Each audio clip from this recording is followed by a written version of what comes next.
les livres de vie. Parce que partout on parle toujours des livres de vie. Il n'y aura pas un seul livre.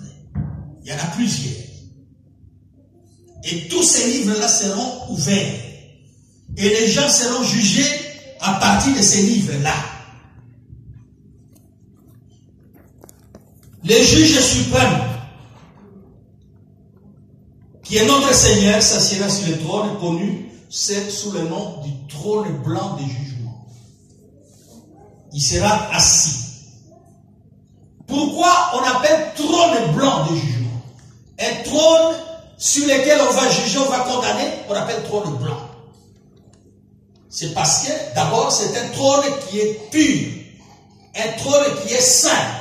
Et celui qui va s'asseoir sur ce trône-là, il est pur, il est 3 fois saint. C'est notre Seigneur Jésus-Christ. Et c'est pourquoi le trône s'appelle trône blanc de jugement. Ça, c'est la première raison.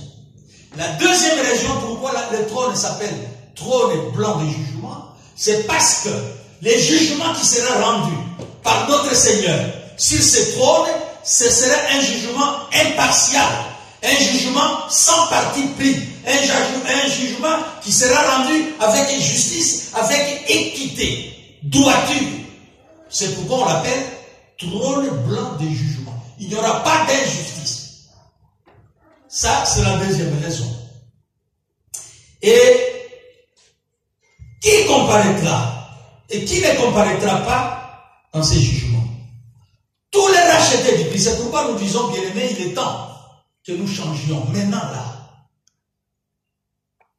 Le passé, c'est pour Satan. Le présent, c'est pour toi et Dieu. Le futur, c'est pour Dieu. Ne remets pas à demain ce que tu peux faire aujourd'hui. Amen. Nous devons tout faire, tout ce qui est humainement possible pour changer. Qui ne comparaîtra pas? Les rachetés qui ont pris part à la première résurrection, qui sont morts dans l'état de piété, ceux qui ressusciteront pour être enlevés, régner pendant 7 ans dans les airs avec le Christ, pour devenir épouse du Christ, ceux-là ne comparaîtront pas. Tous ceux qui sont morts en Christ, ils ne vont pas comparaître. Les martyrs de tribulation, ils ne vont pas comparaître. Les 144 000 martyrs, vous lisez Apocalypse chapitre 6, versets 10 et 11, et Apocalypse chapitre 7, à partir du verset 4. Les martyrs de tribulation ne seront pas jugés. Tous ceux qui ont pris part à la première résurrection réservée aux saints ne comparaîtront pas devant ce tribunal. Les 1144 000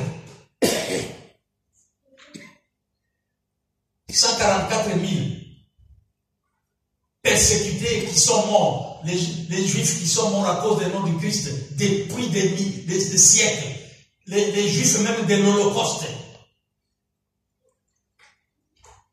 ils n'ont pas pris part à la première résurrection parce qu'ils ont crié, ils ont demandé à Dieu, à Jésus, quand est-ce que vous allez nous venger? Vous trouverez ça dans Apocalypse chapitre 6, versets 10 à 11. Ils crient. Et le Seigneur va leur dire, attendez un temps.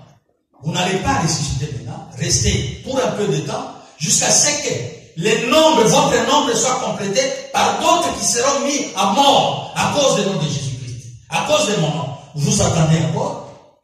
Quand votre nombre sera complété, à ce moment-là, vous ressusciterez. Ceux-là ne prendront pas part au jugement.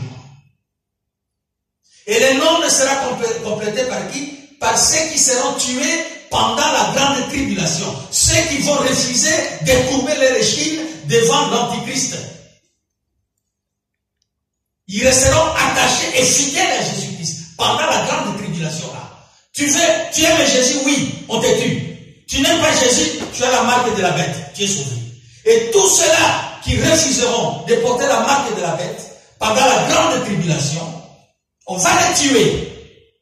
Ce sont eux qui viendront compléter les nombres de ceux qui sont morts avant, les 144 000 dont on parle dans Apocalypse chapitre 6, 10, 11 et Apocalypse 7, verset 4, ainsi de suite. Ce sont eux, le martyr là, de la grande tribulation qui viendront compléter. À ce moment-là, ils vont ressusciter, non pas pour prendre part au jugement, mais pour régner dans le règne millénial, le royaume terrestre qui sera établi sur la terre. Ceux-là ne prendront pas part au jugement, ils seront fidèles. Et tous ceux qui prendront part au millénium, le règne de 1000 ans sur la terre, tous ceux-là aussi ne seront pas jugés, ne comparaîtront pas devant le tribunal et le jugement final. Sauf ceux qui vont pécher pendant ce règne de 1000 ans. Parce qu'il y en a qui vont mourir pendant ce règne de 1000 ans. À cause de leur péché, ils mourront. Ceux-là comparaîtront au jugement. Je ne dis pas que tous ceux qui vont régner pendant 1000 ans avec le Seigneur, tous seront sauvés. Je ne dis pas ça. Pendant les 1000 ans, il y en a qui vont mourir à cause de leur péché. Et ceux-là reviendront à la vie après le millénium et ils seront jugés. Donc, ceux qui ne comparaîtront pas, j'ai bien dit les rachetés du Christ. Tous ceux qui ont pris part à l'enlèvement ne seront pas jugés. Qui comparaîtra dans ces jugements?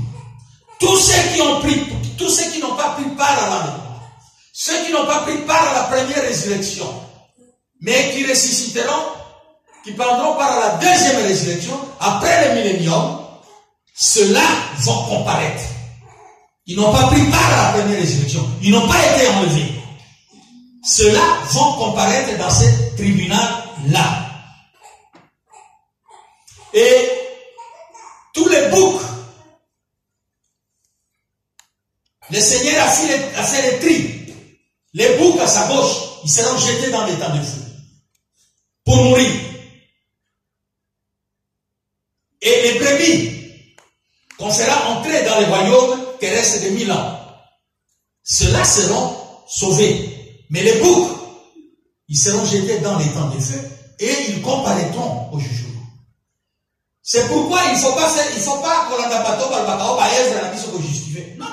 Les œuvres vont nous justifier. Les œuvres vont nous suivre. Parce que là, ce tri-là, pour prendre part au règne millénial, pour être sujet de ce royaume-là, Jésus-Christ a posé des questions. J'ai été malade, vous n'êtes pas venu me rendre visite. J'ai été nu, vous ne m'avez pas habillé. J'étais en prison, vous n'êtes pas venu me rendre visite. J'avais faim, vous ne m'avez pas apporté à manger. Ce sont les bonnes œuvres qui ont été posées, qui sont inscrites dans les livres de souvenirs. Et ces bonnes œuvres-là ont fait que ceux qui ont rendu, qui ont posé des actes louables, ont pris part au règne millénial. Le Seigneur a fait des tri. Quoi, c'est dans Matthieu. Il a fait des tri. Alors, tous les pécheurs, tous les païens, tous les impies, tout ce que vous savez comme péché, tous ceux-là qui ne veulent pas changer, qui se complaisent dans le mal, dans le péché, tous ceux-là n'échapperont pas au jugement. C'est pourquoi, mon frère et ma soeur, dans l'amour du Seigneur, changeons. Il est grand temps.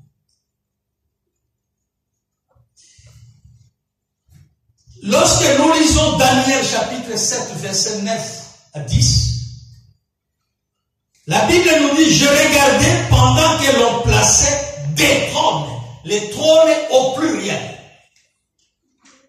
Il n'y a pas seulement un seul trône sur lequel sera assis les juges justes. On dit, je regardais pendant que l'on plaçait des trônes au pluriel.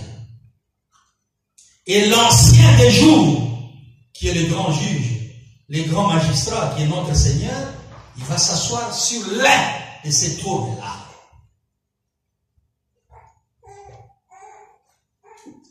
Les juges c'est aussi au pluriel. Les trônes au pluriel, les juges au pluriel, et s'assiront, et les livres firent ouverts. Trône au pluriel, juge au pluriel. Ça fait la particularité de ces passages.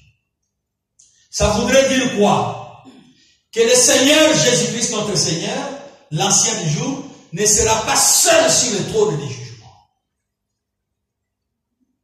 Il sera le grand juge, même dans les tribunaux, il y a les juges présidents et les autres. Mais il sera là, il ne sera pas seul.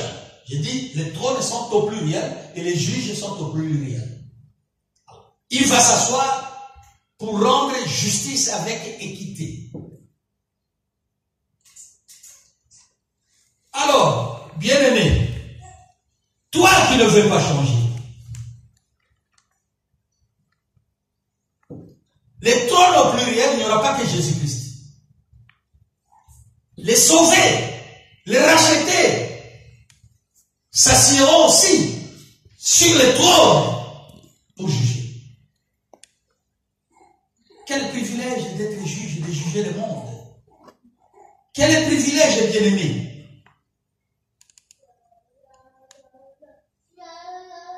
Toi qui refuses de changer. Les sauvés, les rachetés auront chacun un trône pour juger le monde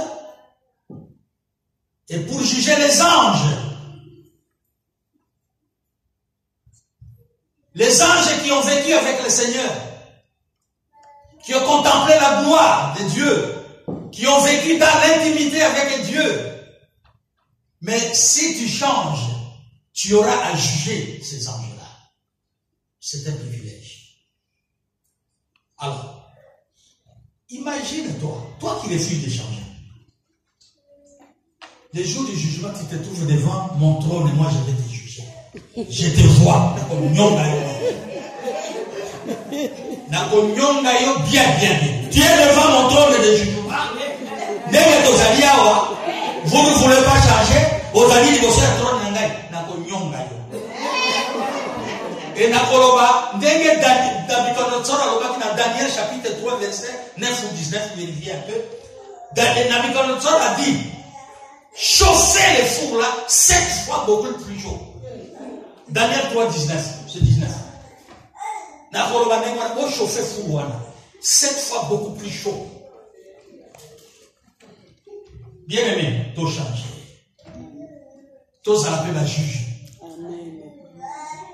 La Bible dit, dans Matthieu 19, verset 28, que tous les apôtres qui n'ont pas fui le Seigneur, les 12 apôtres qui n'ont pas fui le Seigneur, il y en avait 70, 58 qui sont partis, à cause de la dureté de la parole qui sortait du Seigneur. Tous ceux qui n'ont pas fui seront là, sur le trône. Les 12 patriarches seront là sur le trône, les 12 apôtres, pour juger les 12 tribus d'Israël. Nous n'allons pas juger les 12 tribus d'Israël. Les apôtres, les patriarches ont jugé les 12 tribus d'Israël. Nous aurons à juger d'autres nations, les ressortissants d'autres nations. Et les anges, nous les jugerons. Alors, mon frère et ma soeur, 1 Corinthiens 6, 2, 3 nous parle du jugement des anges. Nous allons juger les anges. 1 Corinthiens 6, 2 à 3.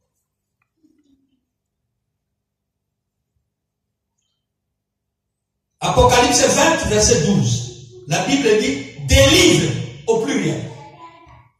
Des livres furent ouverts. Ça, c'est une autre particularité de ce passage de Apocalypse 20. Livres au pluriel. Et il n'y a pas que les livres de vie que beaucoup de gens connaissent.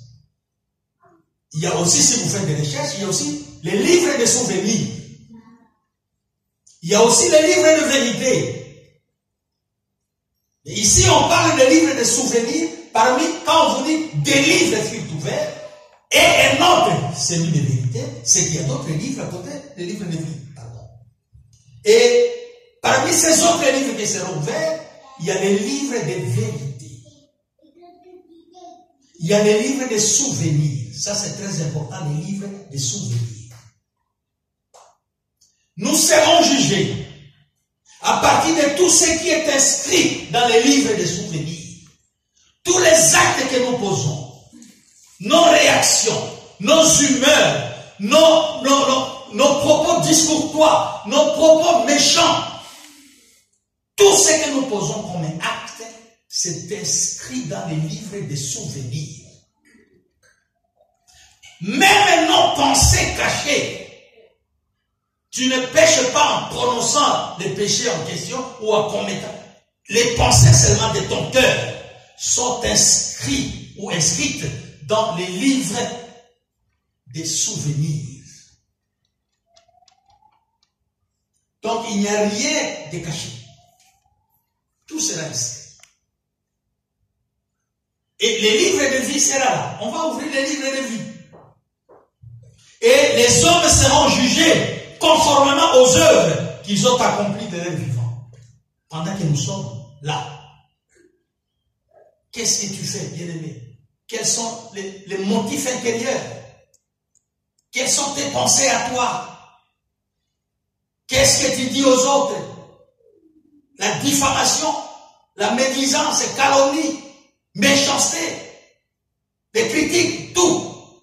C'est inscrit dans ces livres-là. Des souvenirs.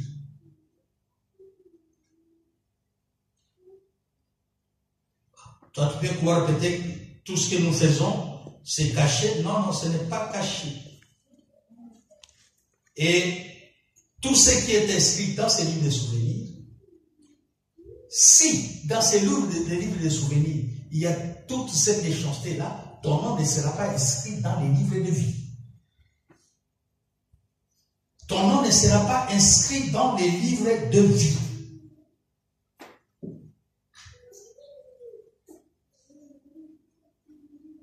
Tu as à toi de faire les choix maintenant là. Nous sommes au temps de la grâce. Ce n'est pas après. Comme d'autres églises, parce que on fait des messes et des sœurs. Non, non. C'est fini, c'est fini. Tu as péché, c'est à toi-même de te repentir, de confesser tes péchés. Ce n'est pas aux autres de venir prier pour toi pour que Dieu te pardonne. Non. La Bible ne parle pas de paradis et de, je ne sais pas, comment est-ce qu'on appelle là, il y a un terme là qui m'échappe. Purgatoire. Purgatoire. Il n'y a pas de purgatoire. Il y a l'enfer et le paradis, point trait. Alors, tu as à choisir bien aimé. Alors nous avons deux groupes, les groupes des chrétiens et les groupes des païens. S'il y a des païens parmi nous, c'est le moment de se convertir. Si nous tous nous sommes des chrétiens, c'est le moment de nous repentir. Les païens doivent se convertir. Accepter Jésus-Christ dans leur vie. Pour ne pas comparaître à ce tribunal-là. Et chrétiens que nous sommes, nous devons nous repentir.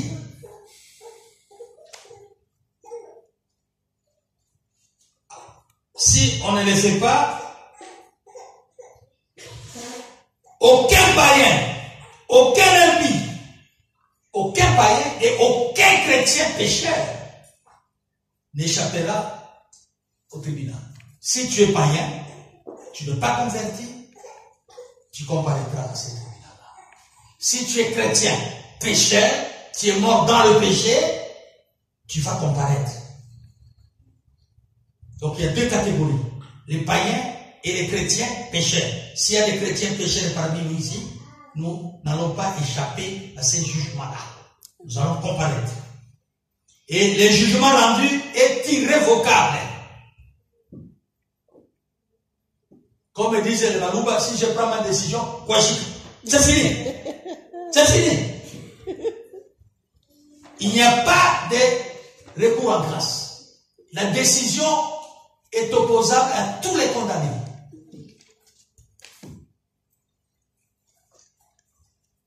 Et la raison d'être de ces livres, C'est pour servir des critères absolus. C'est pour apporter des preuves. Voilà ici les actes que vous avez posés. C'est ça la raison d'être de ces livres-là.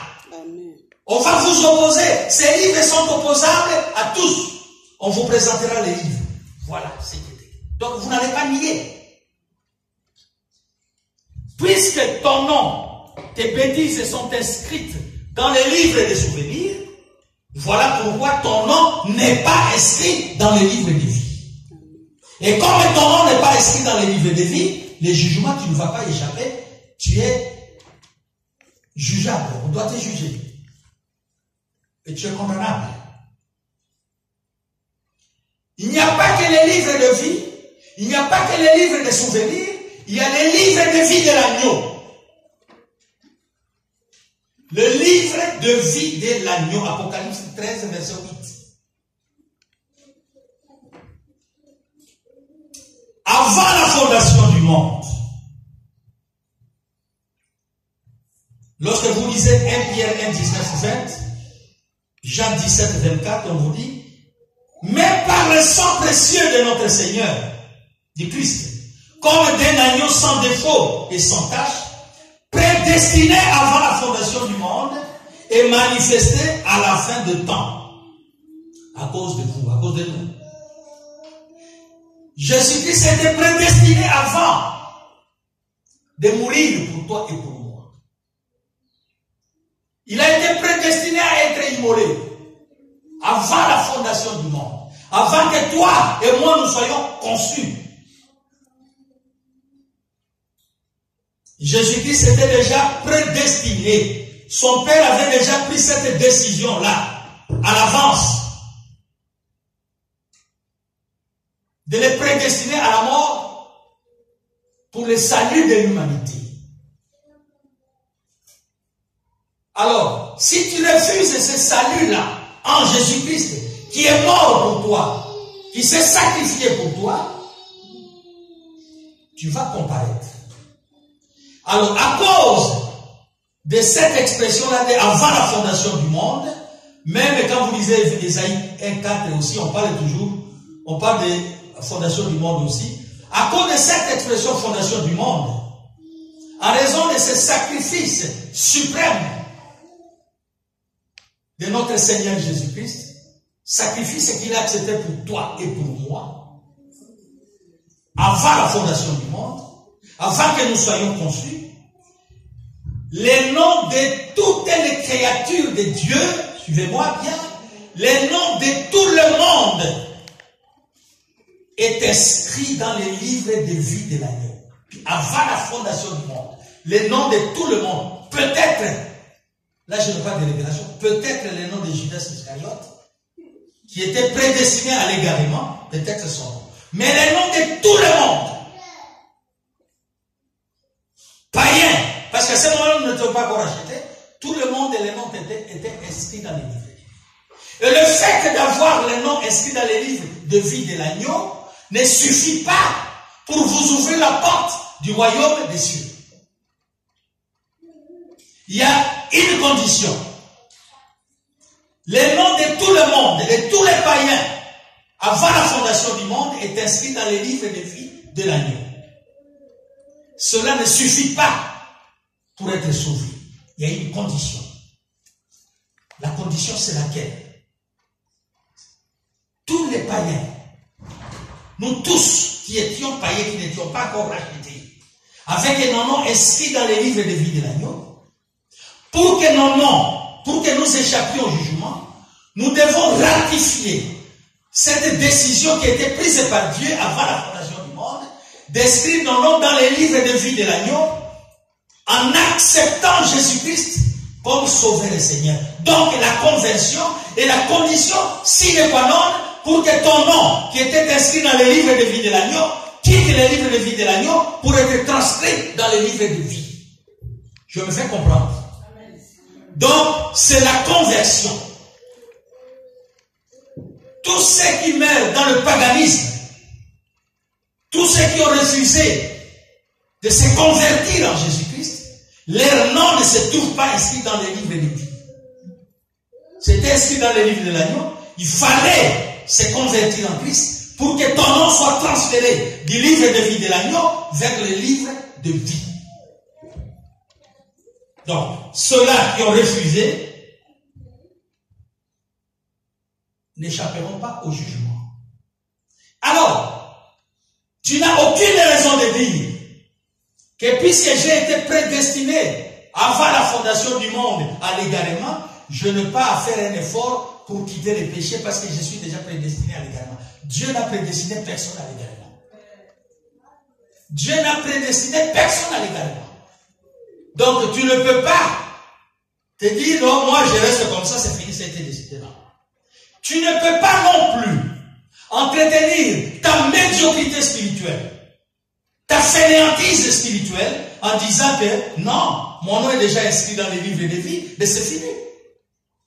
Même si je ne change pas, c'est fini. Dieu ne peut pas effacer mon nom. Non. Les noms inscrits dans les livres de vie, ces noms sont inscrits de manière provisoire. Dieu a la possibilité d'effacer ces noms des livres de vie. Amen. Tout dépend de chacun de nous. Je vous donne les versets. Merci. Donc il ne faut pas croire que parce que mon nom, j'ai posé des actes, bon, c'est fini, mon nom est dans les livres de vie, je reste dans la sorcellerie, je reste dans la méchanceté, je reste, et Dieu ne peut pas effacer. Non. Dieu a la possibilité d'effacer les noms de quelqu'un qui est inscrit dans le livre de vie si c'est un pécheur invétéré, un pécheur qui ne veut pas changer, avec des oreilles dures, on lui parle, il n'écoute pas, mais Dieu va effacer ton nom. Donc il ne faut pas croire que ton nom restera pour toujours. Toi-même, tu es responsable de l'effacement de ton nom et du maintien de ton nom dans les livres de vie. Toi-même, tu es responsable. Amen. Ça n'a rien à voir avec Dieu. Quand vous lisez, la Bible dit Apocalypse 3:5. Celui qui vaincra, je n'effacerai point son nom du livre. C'est qu'il y a une possibilité d'effacer le nom. Celui qui vaincra, je n'effacerai pas son nom du livre. Celui qui va persévérer jusqu'à la fin, celui qui ne va pas fuir l'église de Dieu à cause de telle ou telle raison, celui-là qui ne va pas tomber, qui va résister à toute forme de tentation, il va vaincre la tentation, celui-là, je n'effacerai pas son nom. Et il dit à Moïse, Exode 32, à partir du verset 32, il dit à Moïse, à cause de l'incrédulité des enfants d'Israël, lorsqu'ils ont adoré les veaux d'or, Dieu était dans tous ces états. Ils ont adoré les veaux d'or, et Dieu a pris la décision de les exterminer tous. Moïse qui était le leader, Moïse a pleuré devant Dieu. Il dit non, aie pitié de ces gens-là. Si tu ne veux pas pardonner à ces gens-là, efface mon nom Moïse dans ton livre, le livre de vie. Efface mon nom. Et la réponse de Dieu a été claire. Je n'effacerai le nom que de celui qui a péché contre moi. Amen. Si tu pêches contre Dieu, Dieu a la possibilité d'effacer ton nom de ces livres-là. Et tu n'échapperas pas au jugement et tu vas te retrouver devant mon trône de jugement. Voilà, bien. Alors, bien-aimés, nous devons changer. Dieu voudrait que tous les hommes bénéficient du salut acquis par son Fils depuis la croix. Nous devons changer, bien-aimés. 3 trônes, il y a trône de gloire, il y a trône de grâce, il y a trône de jugement. Christ, avant de venir pour la première fois, lorsqu'il a pris la forme de l'homme, il était sur le trône de gloire. Le deuxième trône qui existe, c'est encore le trône de gloire sur la terre lorsqu'il viendra régner sur la terre pendant 1000 ans, avec les corps physiques. Il sera sur le trône de gloire. Pour le moment, il est sur le trône de grâce, en train d'intercéder en ta faveur et en ma faveur. Donc nous avons ces 3 trônes-là.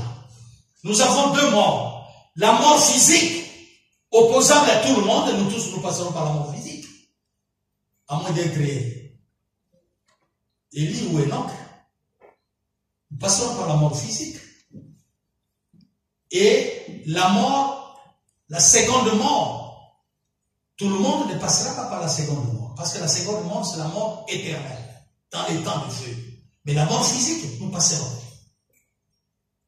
Donc il y a deux morts. Première mort physique pour tous. Et la mort éternelle, tout le monde ne passera pas par la mort éternelle. Et comme j'ai dit, deux résurrections. La première concerne les rachetés, morts en Christ, qui ont ressuscité pour prendre part à l'enlèvement. Aussi tous les martyrs de la grande tribulation, qui sont restés attachés à Dieu, qui ont refusé de fléchir les échines devant l'Antichrist et qui ont porté la marque de la bête. Ceux qui ont accepté, on ne les tuera pas. Mais ceux qui n'ont pas accepté, on les tuera. Ceux-là aussi ressusciteront.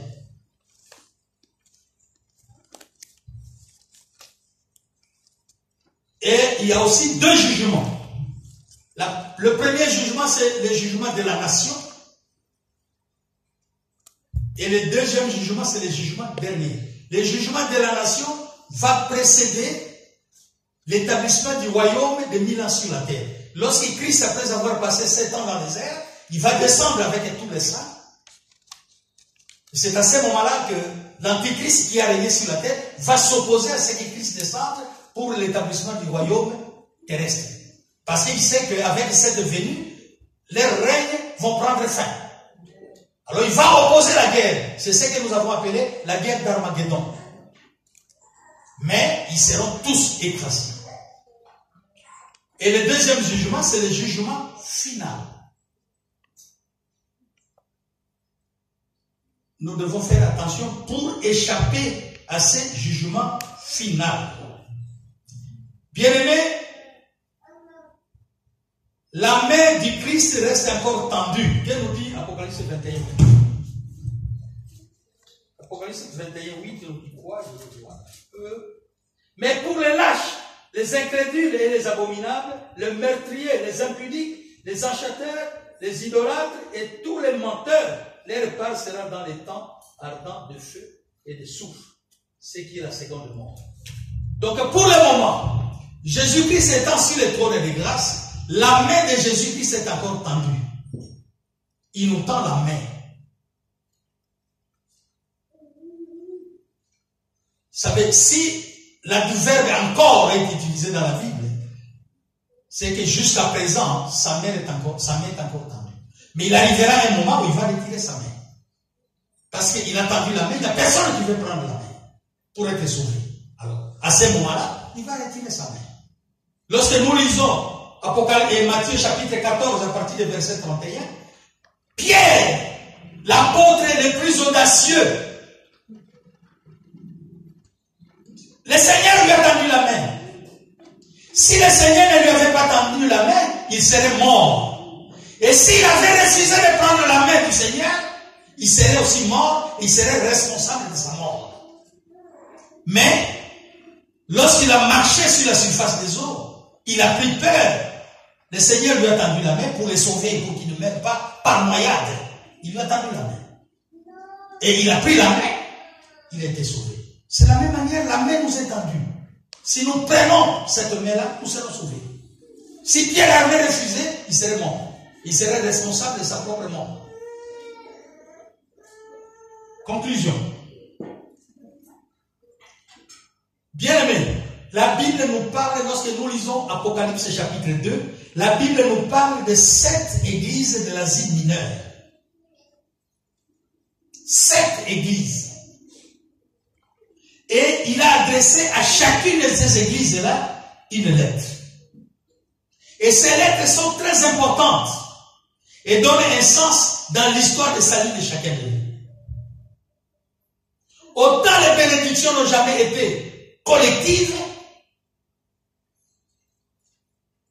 autant la condamnation ne sera pas collective. On va condamner chacun selon ses œuvres.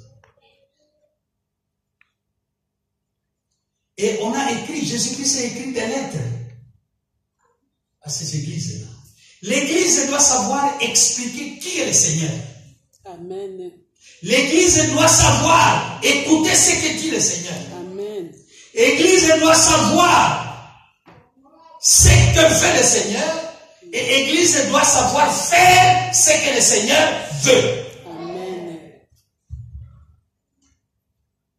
C'est très important. Si ces principes élémentaires nous échappent, le salut peut nous échapper aussi. Amen.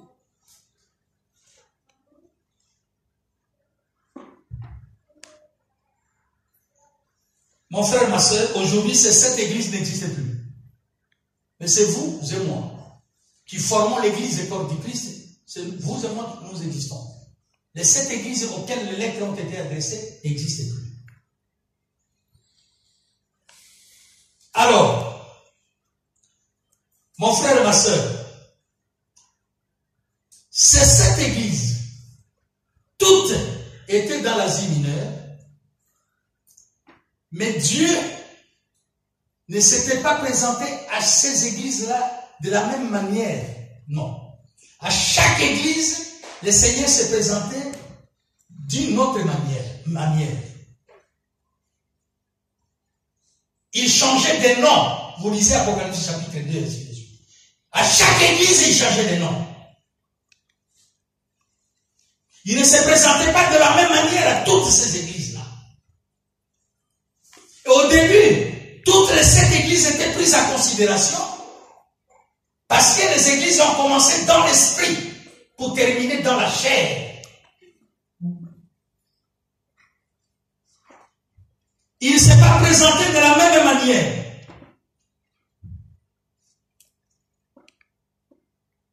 C'est la même chose. Bien que nous soyons tous dans une même église,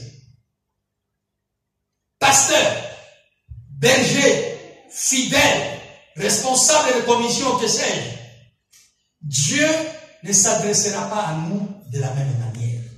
Dieu ne parlera pas à nous de la même manière. Il ne s'est pas adressé à cette église de la même manière. À chaque église, il s'est présenté avec un nom. C'est la même chose. Il ne nous parlera pas de la même manière. Il ne s'adressera pas à nous de la même manière.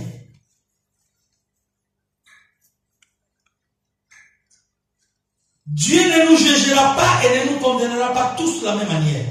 Mais chacun sera jugé et condamné selon ses œuvres. Dieu ne nous récompensera pas tous de la même manière. Nous serons tous au paradis, si cela est possible. Mais attention, nous tous, nous ne serons pas près du Seigneur pour contempler sa gloire. Nous serons tous au paradis. Mais c'est comme au stade. Il y a ceux qui sont dans la tribune d'honneur, il y en a qui sont dans la tribune latérale, il y en a qui sont dans les pourtours, mais tous sont dans les stades. Nous pouvons nous retrouver tous au paradis. Il y en a qui seront tout près du Seigneur pour contempler de près sa gloire. Il y en a qui seront aussi dans le paradis, loin, contempler la gloire du Seigneur au loin. C'est la même chose. Alors, si toi tu veux être au paradis loin, comme tu veux. Mais moi j'aimerais être au paradis tout près pour contempler cette gloire-là. Comme Moïse, comme Élie, qu'on les a vus à la transfiguration. Moïse qui était mort. D'aucuns ne croyaient que Moïse était sauvé parce qu'il est mort d'incrédulité. Il a refusé d'obéir à la parole de Dieu, de s'adresser au rocher. Il a frappé. Et Dieu s'est fâché et dit, puisque tu as refusé d'honorer mon nom, tu vas mourir. Mais Moïse n'est pas entré en enfer. Hein? Si tu vois que Moïse a fait une incrédulité, bon, non, Moïse n'est pas entré en enfer. Et à la transfiguration, on l'a vu à côté du Seigneur avec Élie. Élie qui représentait les prophètes. Moïse qui représentait la loi. Et tous ceux qui sont passés par la mort, comme toi et moi, parce que bon, je ne sais pas si on sera enlevé. Et Moïse représentait la loi. Et tous ceux qui sont morts, comme lui était mort. Élie représentait tous ceux qui ne sont pas passés par la mort, tous ceux qui ont été enlevés. Et ils étaient avec le Seigneur. Tu as tout intérêt, bien-aimé, à tout faire pour être tout près de Dieu. Et de ces 7 églises-là, il y a des églises qui commencent avec zèle, avec esprit de Dieu, pour terminer dans la chair. Les zèles qu'elles avaient au départ s'émoussent, et puis c'est fini. Les 7 églises au départ, toutes les 7 étaient prises en considération. Mais à la fin, c'est pourquoi il y a des églises qui naissent, qui poussent comme des champignons. Mais toutes ces églises ne sont pas viables. Toutes ces églises ne sont pas spirituelles. Et les gens y vont sans discernement.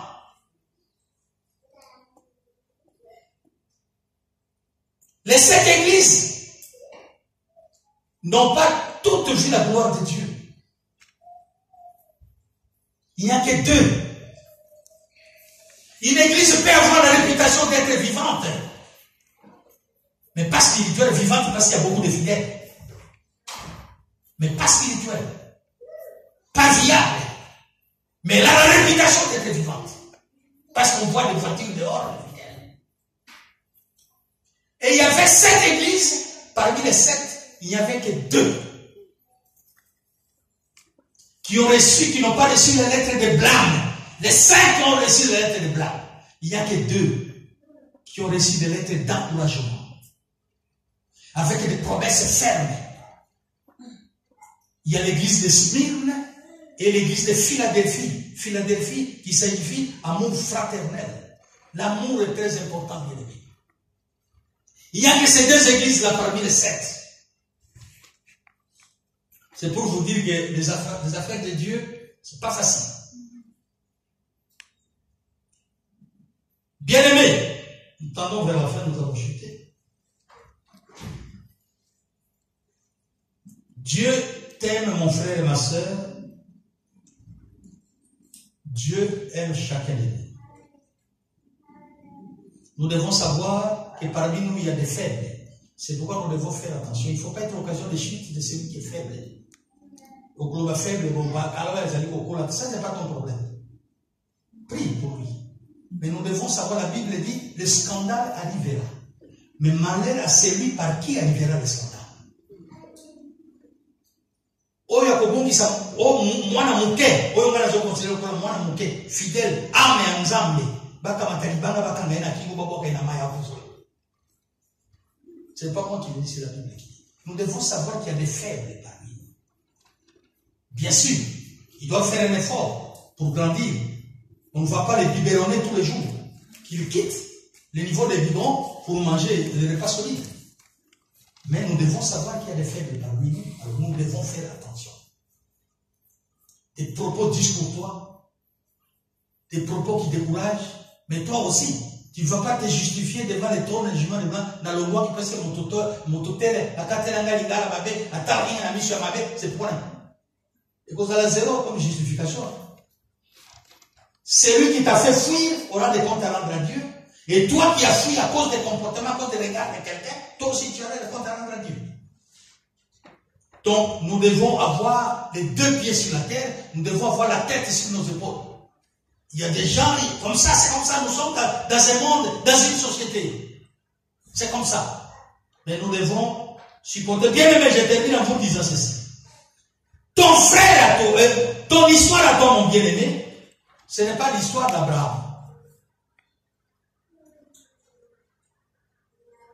Ton histoire à toi, ce n'est pas l'histoire d'Abraham.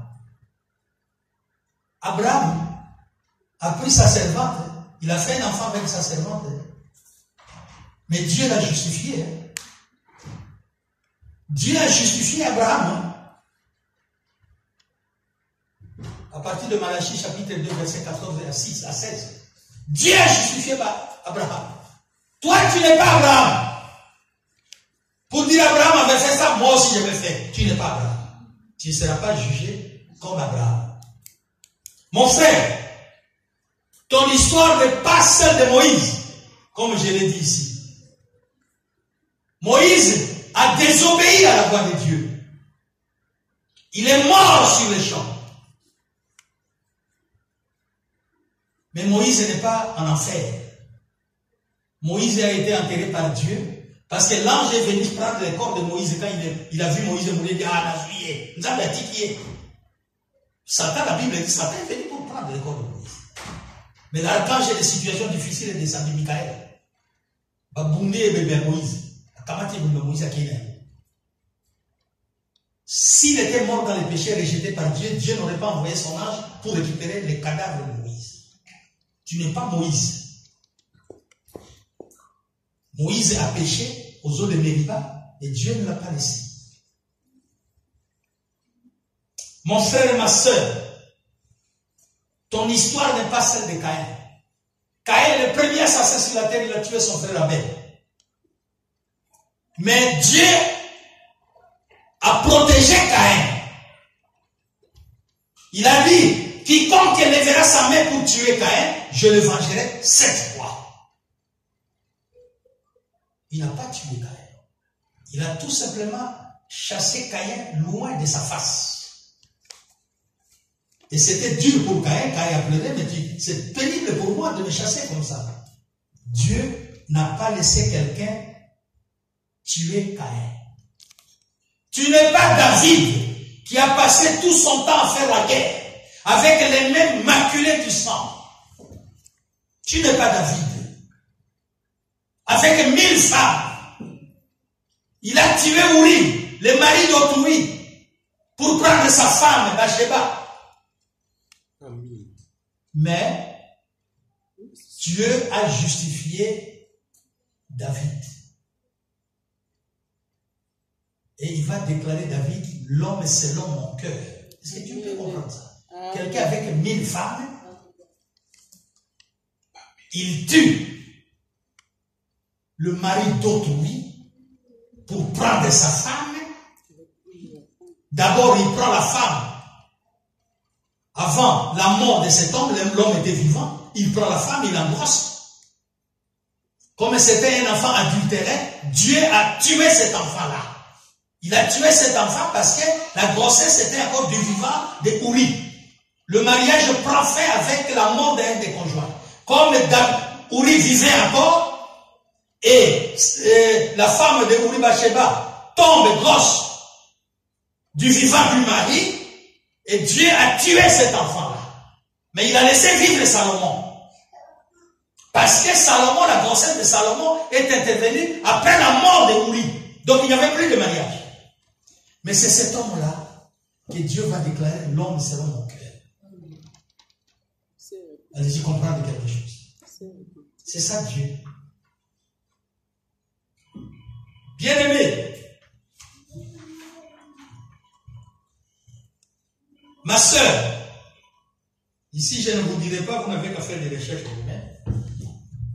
Je vous dis, ton histoire n'est pas l'histoire de Sarah. La mère de multitudes. Sondez les Écritures, vous verrez ce que Sarah a fait. Sondez les Écritures vous-même.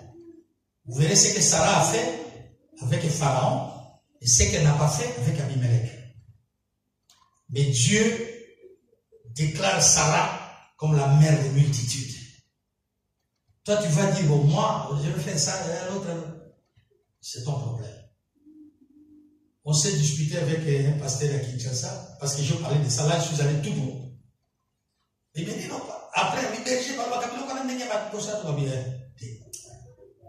le respect que je vous dois vous croire. Vous connaissez, il n'y a que vous qui lisez la Bible, les autres ne lisent pas la Bible. Je peux ne pas dire, mais c'est dans la Bible. Même si je ne le dis pas, eux-mêmes vont découvrir dans la Bible. Je ne vais pas pécher en leur disant que Sarah a fait ça. Les conséquences de mensonge de son mari. Alors, tu n'es pas Sarah. Et je termine en vous disant aussi, mon frère et ma soeur, beaucoup sont morts dans le péché. Christ est descendu, il a prêché à ces morts-là. Et ces morts étaient ressuscités avec Christ. Et on les a vus marcher dans les rues. Jésus-Christ ne mourra plus pour la deuxième fois pour qu'il descende dans ta tombe afin de te prêcher l'évangile. Non. Il est mort, c'est fini. Alors, si toi tu continues dans le mal, croyant que Christ va descendre dans ta tombe pour te prêcher, pour que tu écoutes cet évangile-là pour sortir, il est mort une fois et il ne mourra plus pour la seconde fois, bien aimé.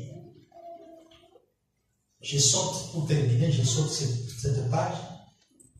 Mon frère et ma soeur, nous sommes au temps de la fin. S'il y a des païens parmi nous, qui se convertissent. Amen. Si tu connais quelqu'un qui est païen dans votre famille, dans ta famille, excuse-moi. Si tu connais quelqu'un qui est païen dans ta famille, amène-le vers le Seigneur. Afin qu'il échappe aussi au jugement dernier. Amen. Nous qui sommes chrétiens, nous sommes ici. Faisons un effort d'abandonner le mal. Abandonnons le mal. Amen. Il n'y a pas de petits péchés, il n'y a pas de grands péchés. Tout est péché. Tout est péché. Amen. Le jugement dernier est là. Tous les signes du temps de la fin, nous les vivons. Amen. Nous devons changer pour échapper au jugement dernier, qui est le jugement implacable. Amen. Personne n'échappera. Je termine en vous disant, à l'époque de Noé, Christ écrit. Noé a crié, mais personne n'a écouté Noé. Personne n'a écouté Noé. La Bible dit, pendant que Noé criait, il y en a qui se mariaient, il y en a qui allaient dans les fêtes, qui étaient dans les maisons closes et qui faisaient tout. Ils ont été surpris par le déluge. Noé est passé. Jean-Baptiste est arrivé. Il a crié dans le désert de Judée. Répentez-vous, répentez-vous, car le royaume de Dieu est proche. On n'a pas écouté Jean-Baptiste. Jean-Baptiste est passé par la mort. On l'a tué. On a apporté sa tête sur un plateau d'or. Parce qu'il prêchait la vérité. On l'a tué. Jésus-Christ est venu. Il a crié aussi. Le premier message de Jésus-Christ dans son ministère, c'était la repentance. Amen. Comme Jean-Baptiste. Le premier message de Jésus-Christ, répentez-vous. Lui aussi, comme Jean-Baptiste, on l'a conduit à la mort. Bien-aimés, changeons. Changeons pour échapper à ces jugements implacables-là. Que Dieu vous bénisse. Amen.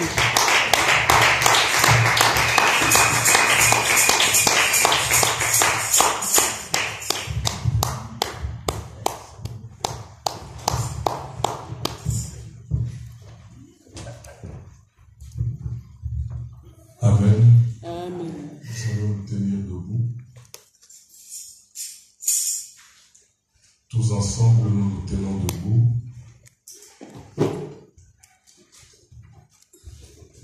Et nous allons prier selon que le Seigneur nous a parlé.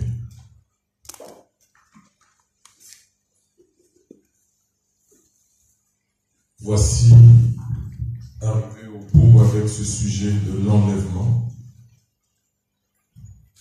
Et plus particulièrement le message d'aujourd'hui, le jugement dernier. Je voudrais que chacun d'entre nous, nous puissions d'abord dire merci au Seigneur de nous avoir enseigné ces choses. Et que chacun de nous prenne ses responsabilités et que devant le Seigneur, tu puisses parler seul à seul pour dire au Seigneur ce que désire ton cœur. Tu es le décideur de ta vie. Tu es la seule personne qui peut décider de ta destinée. Dieu n'a prédestiné personne à l'égarement. Dieu nous a tous prédestinés à la vie vivre à ses côtés, mais c'est nous qui décidons. Élevons nos voix et que chacun de nous puisse dire quelque chose au Seigneur. Peuple de Dieu, nous prions. Nous disons merci, Père, pour ta parole qui est esprit, qui est vie. Merci encore parce que tu nous as parlé. Ta parole est sortie, Seigneur, pour nous préparer à l'enlèvement. Aide-moi, Seigneur. À éloigner loin de moi toute distraction, Seigneur, qui va m'empêcher à être. Délivre-moi, Seigneur, dans mes faiblesses, pour que j'avance et je fonce. Pour que je ne sois pas, Seigneur, dans la distraction qui risque de m'emballer et rater le ciel. Oh, aide-moi, Seigneur, je t'en supplie. Kosala yakudina zali kosala olameli kosala que nous devons faire attention de repentir réellement, Seigneur. Aide-nous à nous repentir réellement, Seigneur, afin que nos noms ne soient pas effacés dans le livre. Amen. Oui, pendant que les pasteurs se préparent, nous allons apporter ce que nous avons préparé à notre Dieu.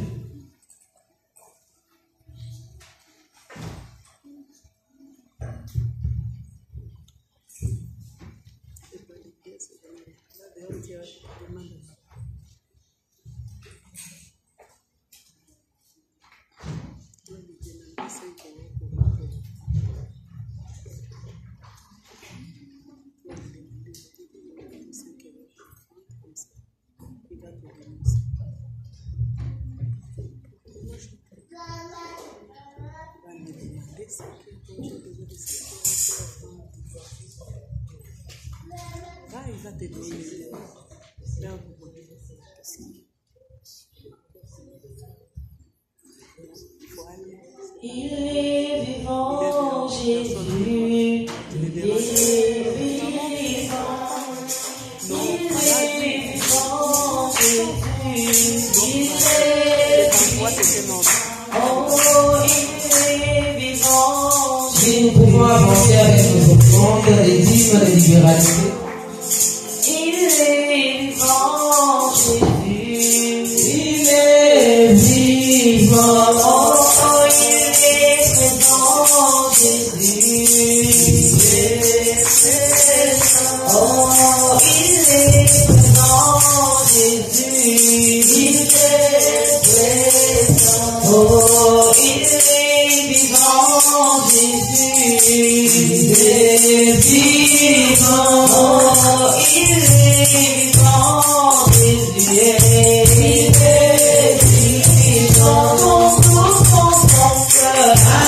Hallelujah.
It's